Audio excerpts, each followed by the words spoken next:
दैनिक पुढारी आणि जोशी कला आणि बेडेकर वाणिज्य महाविद्यालय आयोजित मराठी भाषा गौरव दिन सोहळा ठाण्यामध्ये पार पडला आणि या सोहळ्याला प्रमुख पाहुणे म्हणून मराठी भाषा आणि उद्योग मंत्री उदय सामंत सुद्धा उपस्थित होते।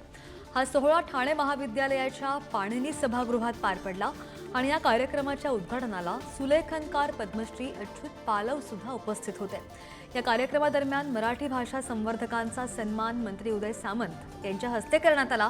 तसंच या कार्यक्रमात आम्हा घरी धनशब्दांचीच रत्न या विषयावर परिसंवाद देखील ठेवण्यात आलेला होता। संत साहित्यावरील या चर्चासत्रात ज्ञानेश्वरीचे अभ्यासक हभप डॉक्टर रामकृष्ण गवळीराम गायकवाड आणि मुद्रांक विभागाचे जिल्हाधिकारी ज्ञानेश्वरीचे अभ्यासक कृष्णा जाधव हे सहभागी झाले होते। मराठी भाषा गौरव दिनाच्या निमित्ताने मराठी भाषेला सुलेखनाचा दर्जा देणारे पद्मश्री अच्युत पालव यांचा सन्मान मराठी भाषा आणि उद्योग मंत्री उदय सामंत यांच्या हस्ते या कार्यक्रमात विशेष सन्मान करण्यात आला। आज मराठी भाषा दिनाच्या निमित्तानं हा कार्यक्रम आपण या ठिकाणी आयोजित केला त्याबद्दल पुढारीला देखील मी मनापासून धन्यवाद देतो आणि मॅडम तुम्हाला देखील मनापासून धन्यवाद देतो।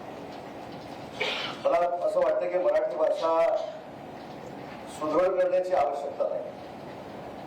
मराठी भाषा म्हणजे संत ज्ञानेश्वरांचं साहित्य आहे, मराठी भाषा म्हणजे एकनाथांचं साहित्य आहे, मराठी भाषा म्हणजे रामदासांचं साहित्य आणि मराठी भाषा म्हणजे बहिणाबाई